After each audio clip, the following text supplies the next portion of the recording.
What do you think is the solution to this multi-layered problem? Regulations. What do we do about ATC and C losses? What are the ideas that are on the table that the discourse should become? Okay, so two things for me. One would be the discos also need to invest money in infrastructure. Okay. Some of their infrastructures are quite old, Okay. right? Legacy from the moribund power holding company of Nigeria. So they need to invest monies in infrastructure. Some of them are doing it, but don't forget again, some actually got loans to purchase the discos, and I don't think some of them are out of the woods yet in terms of repayments to lenders. Not that some of them, I know for sure that they are not out of the woods. So if there can be some type of what I'll call package in terms of rescuing the discos, not necessarily nationalizing them. We don't need to go that route. Okay. But the government also needs to find a way, because it seems like within the value chain, right, there's compensation or there's some type of arrangement to insulate the gencos, right, government guarantees and all that.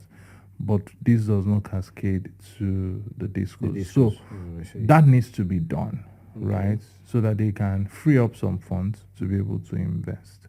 Now, the other part of it is metering, right? Metering has improved, no doubt, but there's still a lot to be done.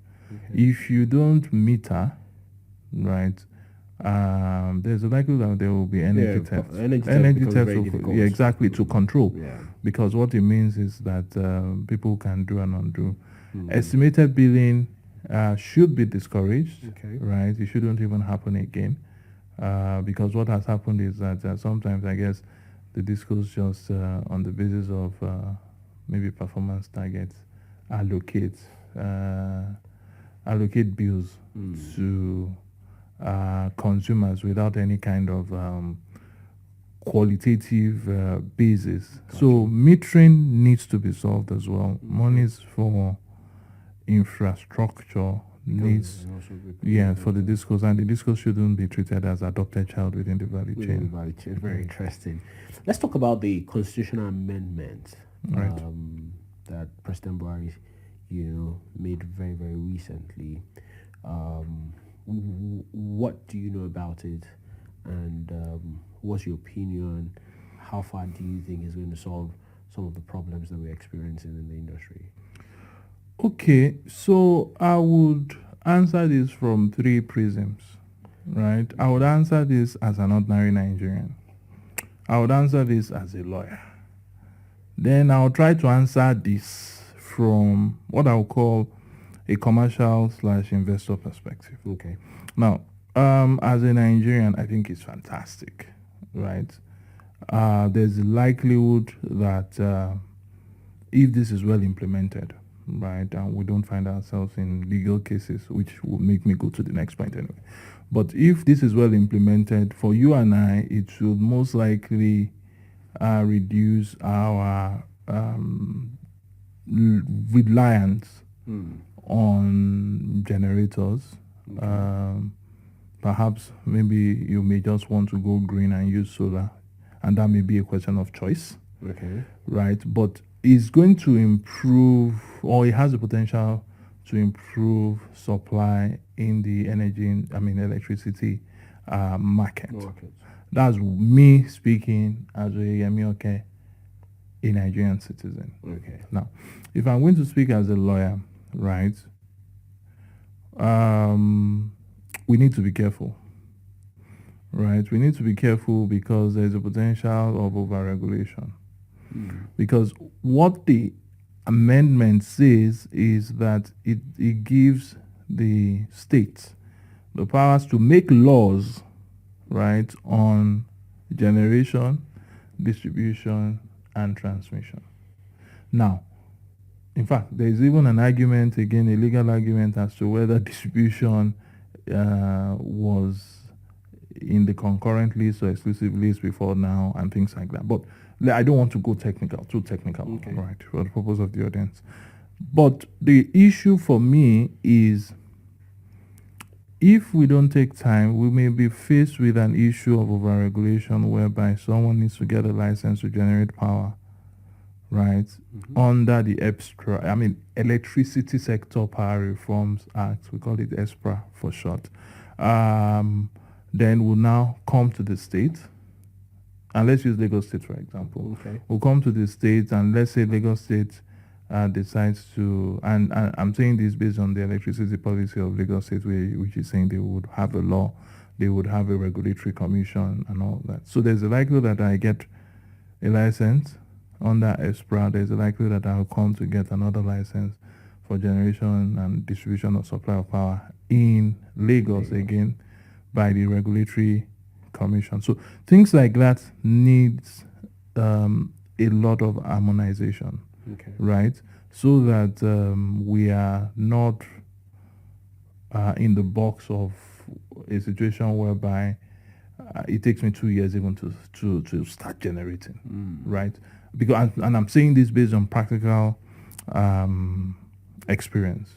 Even getting a license from NEC as at today, the lead time is about 6 to 9 months. Okay. So if I'm going to do that, then I now go to the Lagos State And then do another 6 or 9 months, exactly. maybe. So it's gonna, if we don't take time, 2 years even to start the project. Now, also another pitfall or another potential area of dispute, now speaking as a lawyer as well, is the issue of the fate of the discos.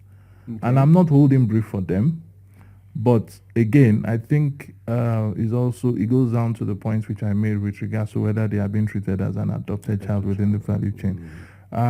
What this means is that the franchise area of the discos will be threatened.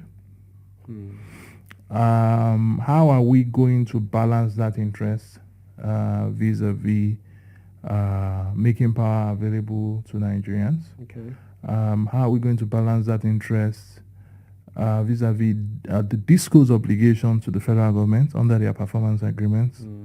How are we going to balance that interest between an investor who wants to come in and is being stifled perhaps as a result of maybe a court action by maybe a disco saying that the proposed investment is going to hinder or jeopardize their interests. So these are potential issues. Yeah, it seems like a lot of things to really unpack. Yeah, I mean, I'm not even a lawyer, but very, very much interested in the energy sector. I've been looking out for the gazetted copy, of this constitutional amendment, just for knowledge purposes, and because some of the questions I have is what would change, what's unclear, and how do we ensure, because your last comment is something that is very, very valuable. We've talked about the major problem being a liquidity problem in the industry. If a regulation that will help Nigerians is in place, but has the potential to cause a lot of confusion, the investors will not.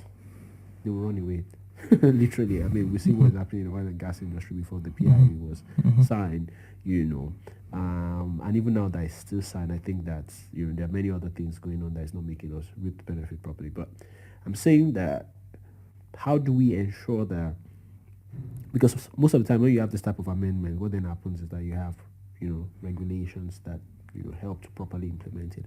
How do we ensure that these things are properly implemented and they're in place, that something that everybody thinks the average man is going to benefit on does not become or end up becoming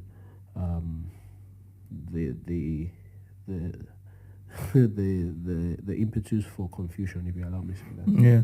So I think now, I think that what has been done, right, in terms of constitutional amendment, I think is a first step, right, and is a step in the right direction. Okay. Now, what happens thereafter is now dependent on what I would call perhaps state actors and non-state actors. Okay. So I would say the regulators such as NEC, right, and perhaps electricity regulatory commissions in the states, Okay. right, need to actively collaborate, right? Perhaps by way of joint regulations, by way of stakeholder engagement from time to time. But they should not be seen to be working at loggerheads. Okay. Right, because that is where, if you are seeing a situation whereby there is no cooperation or they are working at loggerheads, then the investors will run.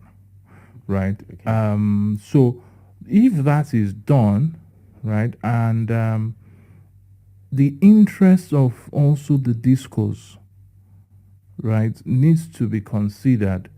For example, if I'm with Disco, I have agreements which I have committed to certain performance levels.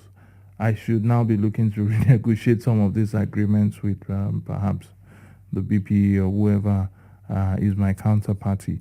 So all of this for me would help. But all the parties, both state actors and non-state, I don't know why I'm saying this. I mean, maybe I'm saying this based on me. I mean, we've been in the political season for a while. But what I'm saying is, let me use the right word.